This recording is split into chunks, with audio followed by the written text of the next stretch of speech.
machine gun bullets hit that and exploded the mine and him, and just, there was nothing left. There was no dog tags, no heads, arms, legs, nothing, just he.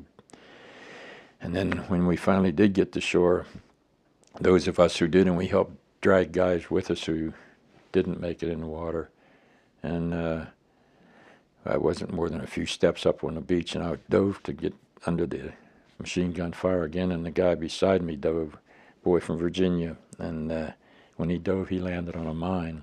And the same thing happened again there when he landed on the mine. Instead of, you know, if you walk on it, it comes up and cuts you in half. But when they did this, it was again, and then there was pieces of body everywhere, and you had to wade through them, and that part of the beach was, the water was red with blood, and it's a terrible, terrible thing to even talk about. And I don't say this when I'm speaking somewhere. I don't say all of these things, but I just tell them how terrible it was, and it was a terrible day. There was nothing you could do about it except get him. But the thing is, we also couldn't fight. We didn't have, our M1s still worked, and the guys that had different weapons, they all worked. We tried them. We had them covered while, and that's the only thing we kept. Everybody dumped their packs to get out of the water and be able to run and stuff.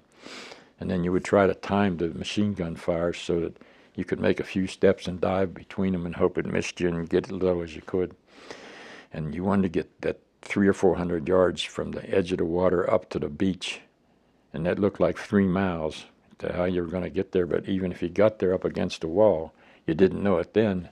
But as soon as you got up there, they were dropping hand grenades on us. They were throwing mortars in on us, and until we got mortar fire from the back. And one of the English ships, I'm not sure I'm right about this, but I was told it was an English ship, it doesn't matter.